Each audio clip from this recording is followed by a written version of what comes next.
Olá, começamos agora a estudar algumas propriedades dos operadores adjuntos. Então, se eu tiver um operador num espaço vetorial euclidiano sobre os números complexos, então ele é autoadjunto se e só se o produto interno de tx com x é real para todo x no espaço. Então isto é uma condição necessária e suficiente para que um operador linear seja autoadjunto. Então, este resultado é mais ou menos intuitivo se nós pensarmos que os operadores autoadjuntos devem ter uma base de autovetores associados a autovalores reais. Nós lembramos que os autoadjuntos correspondem às matrizes simétricas ou às matrizes hermitianas no caso complexo. Portanto, eles têm uma base de autovetores associados a autovalores reais. Então, sempre que eu fizer o produto interno de x com t de x, eu nunca devo ter nada além de números reais quando eu tenho um operador autoadjunto. Para provar, nós notamos primeiro o seguinte: se o t é autoadjunto, então eu tenho que o conjugado de tx, produto interno com x, o conjugado coincide com x t de x pela comutação conjugada do produto interno sesca linear quando estamos num espaço vetorial complexo. E por outro lado, por t ser autoadjunto, nós devemos ter que isto é igual a t de x. Então nós concluímos que o conjugado de tx de x coincide com o produto interno do mesmo, coincide com o seu próprio. Então ele tem que ser um número real. Então, se t é autoadjunto, o produto interno de x com a imagem de x tem que ser sempre real. Reciprocamente, suponhamos que este produto interno de x com a sua imagem é sempre real, qualquer x em E. Então, vai acontecer que t menos t estrela de x multiplicado com x fica igual a txx menos t estrela de xx, e isto é igual a xt de x menos xt de x, por definição de autoadjunto, por definição do operador adjunto, aliás. Logo isto é zero, porque, por um lado, eu sei que, o que é que eu sei? Eu sei que xt de x é sempre zero, Então isto tem que ser zero. Bom, isto implica então que t menos t de estrela deve ser zero. Porquê? Bom, porque há um lema aqui que diz que nestas condições este operador tem que ser o operador nulo. Portanto, o t é igual a t estrela e, portanto, o t é autoadjunto. Vamos agora ver o lema. Qual é o lema que eu vou usar aqui? Este lema, que diz que se eu tiver um espaço vetorial complexo, com um produto interno complexo, e se S é um operador linear, que satisfaz que Sx com x tem produto nulo para todo x, então o S é o operador nulo. Bom, de fato o que acontece é o seguinte: para qualquer alfa complexo, qualquer escalar complexo, qualquer par de vetores do espaço, se eu considerar S alfa x mais y multiplicado por alfa x mais y, por hipótese, isto é nulo. Mas por outro lado, uma vez que eu sei que Sx vezes x e Sy vezes y se anulam, então ao expandir este produto usando a sesquilinearidade do produto interno e a linearidade de S, nós vamos obter que esta expressão que eu sei que é zero, é igual a alfa barra Sxy mais alfa Syx. Isto para todo alfa. Então, se eu tomar alfa igual a 1, fico com Sxy mais Syx igual a 0. Se eu tomar alfa igual a menos I, eu fico com I Sxy menos I Syx igual a 0. Fatorando o I, fico com Syx menos Sxy 0. Okay? E estas duas equações implicam que só tenho uma solução, que é o Sxy igual a 0 para todo x e y.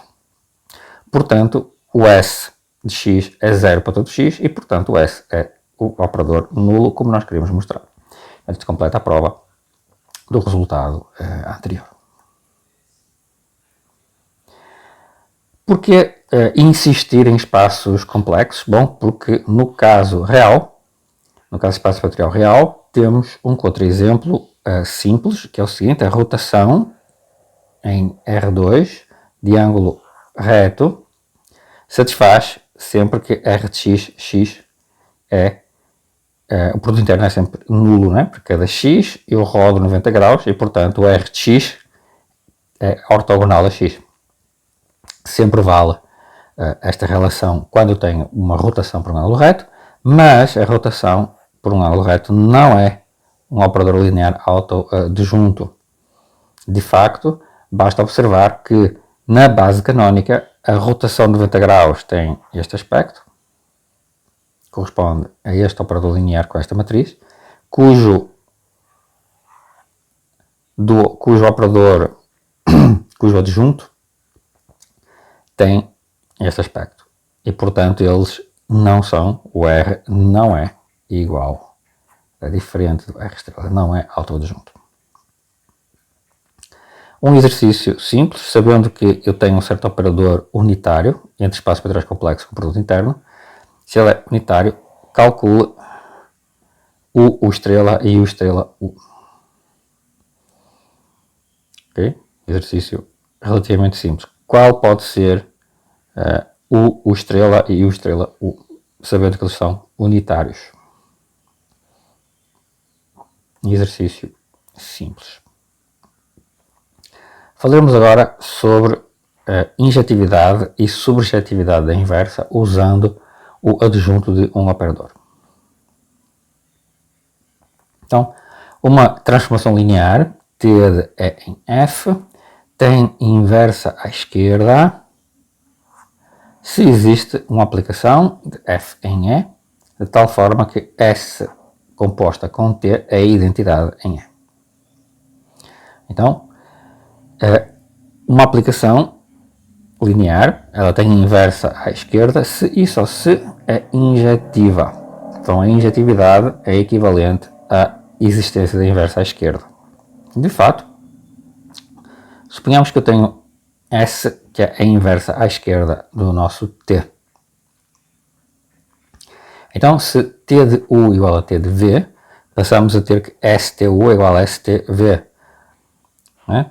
E como ST é a identidade, então U é igual a V. E concluímos a injetividade de T. Portanto, se existe inversa à esquerda, então a aplicação T é injetiva. Reciprocamente, se T é injetiva e B1 ou N é uma base do nosso espaço E, então TU1, TUN é linearmente independente. É uma família linearmente independente pelo teorema do núcleo da imagem. E existem, portanto, W1, WK, que completam a família das imagens dos U's com W1, WK, de maneira a obter uma base do contradomínio, uma base de F. Definimos agora a aplicação S. Definimos S de F em A linear, de tal forma que STUI igual a UI para I de 1 até N e SWJ igual a 0 para J de 1 até K. Okay? Temos ST de UI igual a UI, logo ST é a identidade, pois coincide com a identidade numa base de E.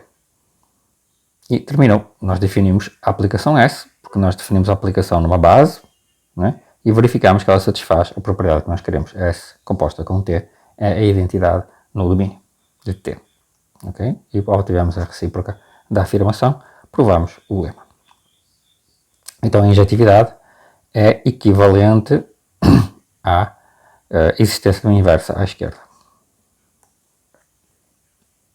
Análogamente, uma transformação linear tem inversa à direita se existe um S de F em E, tal que T de S, TS, T composta com S, é a identidade em F, é a identidade no contradomínio.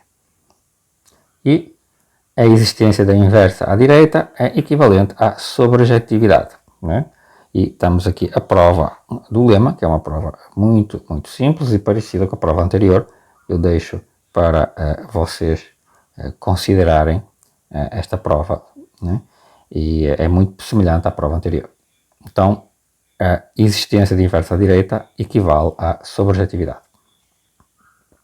Então, pelos últimos dois lemas, nós temos que T é subjetiva se e só se existe a inversa à esquerda.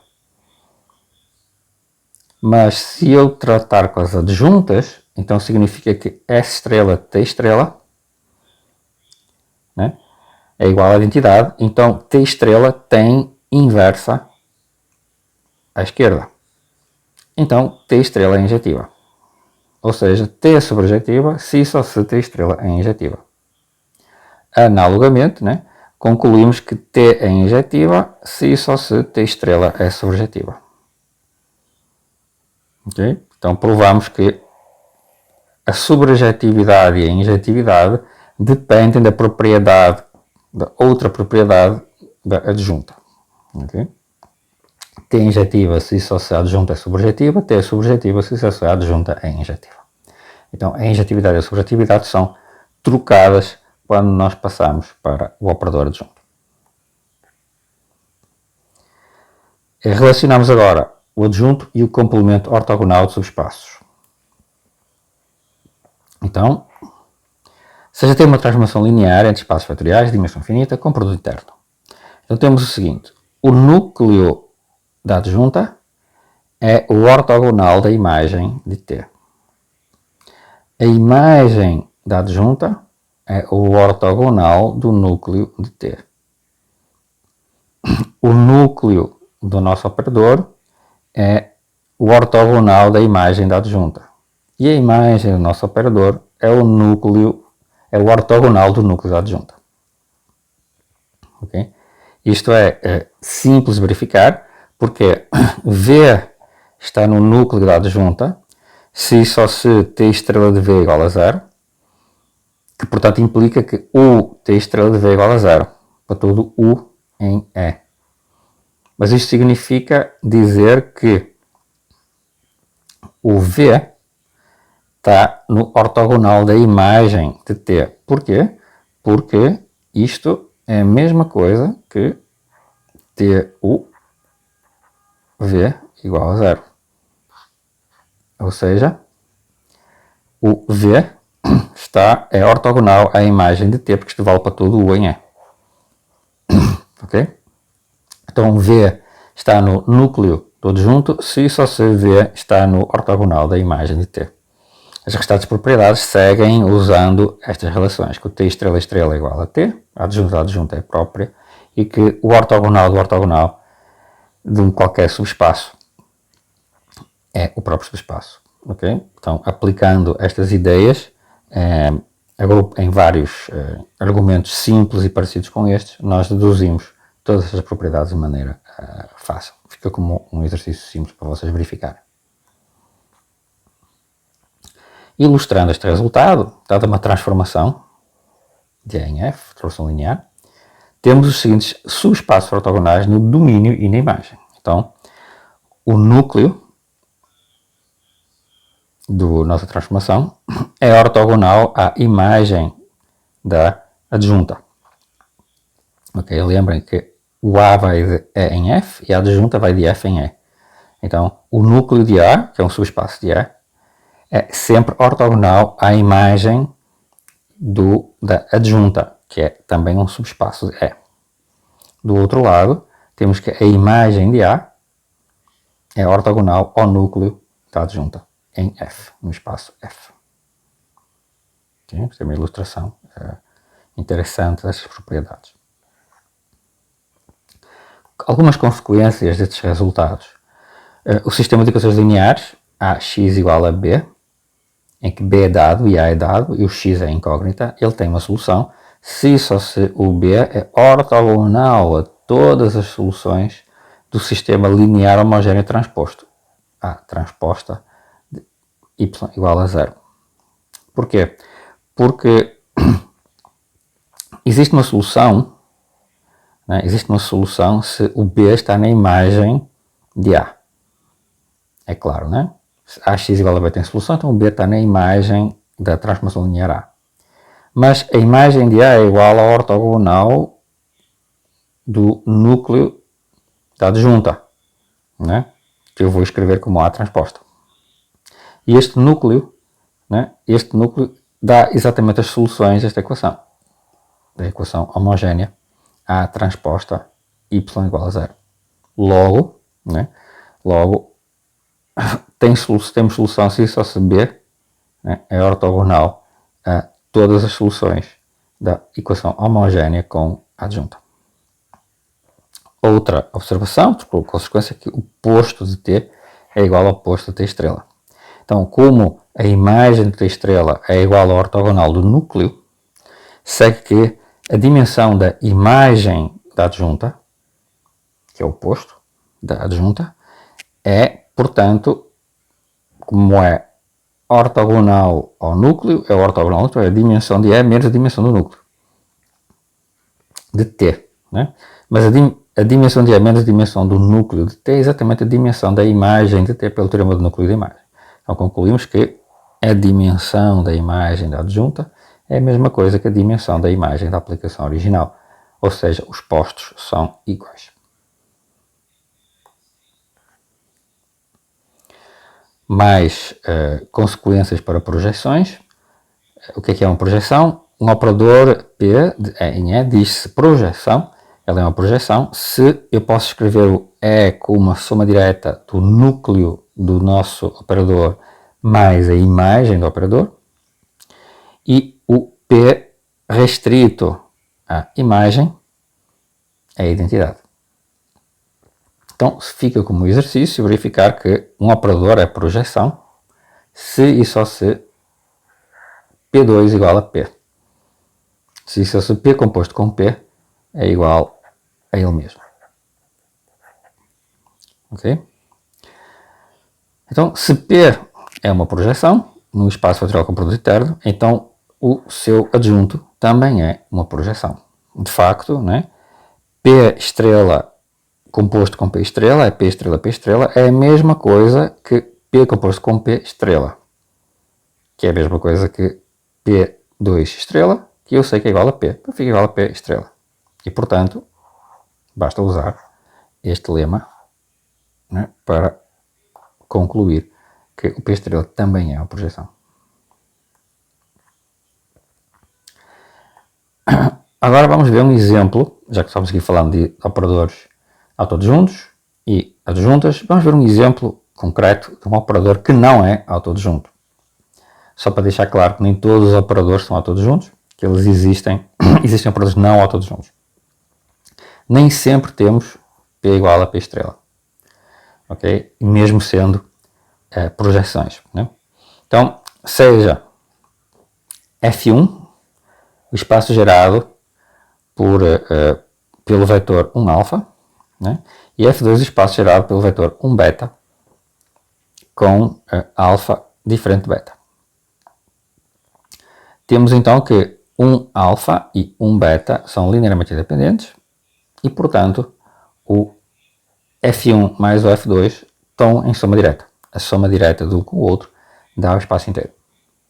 Mais ainda, eu posso decompor qualquer vetor xy do plano numa soma única de vetores em cada um dos subespaços. Ele é igual a um lambda, um alfa, mais um mi, um beta. E dá para calcular facilmente o valor de lambda e o valor de mi. Portanto, o xy se decompõe de maneira única, com uma combinação linear de vetores, né, múltiplos de um alfa mais um múltiplo de um beta. E, portanto, a projeção P de R2 em R2 sobre F2, paralela a F1, é P de xy igual a componente em 1 beta. E, portanto, a sua matriz vai ter esta expressão, ok? Que é a matriz na base canónica. Por outro lado, seu dual, né, o dual tem este aspecto, tem a matriz transposta, né, como sua representante na base canónica, e portanto ela não é autodisjunto. Então temos aqui uma projeção que não é autodisjunto. Então, exemplo de projeção não autoadjunta.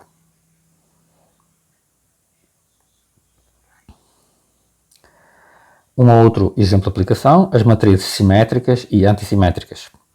Consideremos M, N, N, o espaço das matrizes reais N por N, visto como um espaço vetorial, né? E seja este produto interno. O produto interno da matriz A com a matriz B, por definição, é esta soma. A soma da A e J com B e J para todos os I's e J's. Ok? Então, o subespaço das matrizes antissimétricas é o complemento ortogonal do subespaço S das matrizes simétricas em relação a este produto interno, né? Em relação a este produto interno.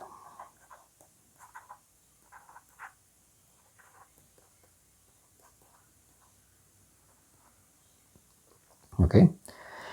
Então, primeiro é preciso verificar que isto é um produto interno.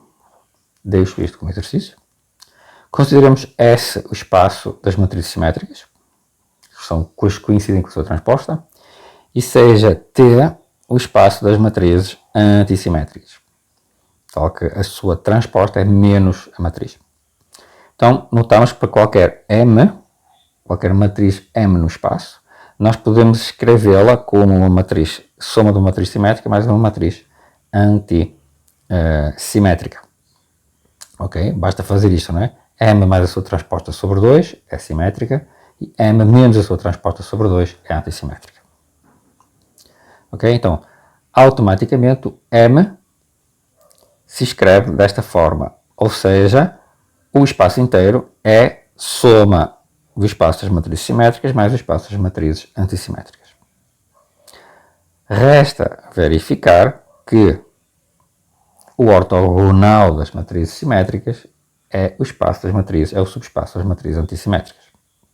Então observemos que se A é uma matriz antissimétrica, então automaticamente a diagonal é nula. Okay? Toda a matriz antissimétrica tem diagonal nula, isso é muito fácil de verificar.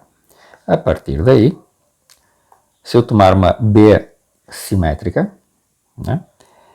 Se eu calcular este produto interno em que A, né, está em T, é antissimétrica, e B está em S,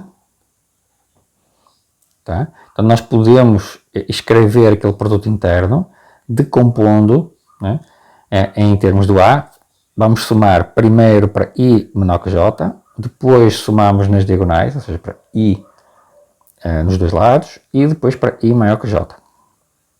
E cobrimos, né, todos os casos do somatório, né, que define aquele produto interno. Okay? Bom, mas A e I se anula porque A é antissimétrica, então isto aqui dá zero, né? Ok? E por outro lado, este pedaço aqui tem que ser menos o anterior, tem que ser menos do outro lado, ou seja, este pedaço tem que trocar o sinal. Tá? Porquê que ele troca o sinal? Né? Porque o A e J, sendo uma matriz antissimétrica, então eu sei que A e J é igual a menos A JI quando o J é diferente do I. Quando o J é igual ao I, tem nula. Né? Então, ao trocar este sinal aqui, né, nós vamos ver que estes dois somatórios que sobram são exatamente simétricos um do outro. Portanto, a soma deles se anula. Então, o produto interno de uma matriz antissimétrica e uma matriz simétrica tem que se anular. Okay? Então, eu tenho que o S está contido no ortogonal do T e vice-versa, né? O T está contido no ortogonal de S, porque este argumento me diz que todas as matrizes antissimétricas são ortogonais a todas as matrizes simétricas. Ok? Logo, o S é o ortogonal do T, né, como nós queríamos provar. Okay? E fica como exercício, então, como eu tinha mencionado, verificar que aquela expressão que eu dei para o produto interno realmente define o produto interno. Okay? É um exercício interessante e é uma ideia muito bonita. Mais um exemplo de aplicação destas ideias. Para qualquer operador, um espaço fatorial euclidiano com base ortonormada U1, UN, vale sempre a seguinte identidade. A soma dos quadrados das imagens dos elementos da base ortonormal coincide com a soma dos quadrados das normas das imagens pela adjunta dos mesmos elementos da base ortonormal para um operador de E em E. Okay? Lembre que a adjunta vai também de E em E, então estas somas fazem sentido. Então observamos que a matriz de T na base dada é tal que a matriz do adjunto é a sua transposta. Okay? E portanto, a soma de TUI quadrado das normas das imagens dos elementos da base corresponde a esta soma. Né? O quadrado destas normas é simplesmente AIJ, para cada I eu somo as entradas da coluna, os quadrados das entradas da coluna iésima. Ok? E isto me dá a imagem do T de UI, a norma da imagem do T de UI. Ok? O quadrado da norma está aqui. E somo para cada I. Por outro lado, o T estrela UI ao quadrado, né? Uma vez que a minha T estrela tem a matriz que é a transposta, eu vou obter que a imagem deste elemento da base vai ser a mesma coisa que eu tinha antes, só que eu tenho que trocar A e J por AJI. Ok? Só que em ambos os casos, né, quer uma, quer outra expressão, para todo I e para todo J, vão fazer o quê? Vão dar a soma dos quadrados de todas as entradas da matriz A I J. Ok? Que é exatamente a mesma que a soma dos quadrados de todas as entradas da matriz AJI. Portanto, as somas, né, são iguais, porque nós estamos somando os quadrados de elementos, né, de uma matriz e de elementos da matriz transposta. A soma de tudo tem que ser igual. Ok? Logo, temos esta igualdade aqui. Certo? Nos próximos vídeos, nós vamos nos concentrar nos operadores autoadjuntos e nas suas propriedades.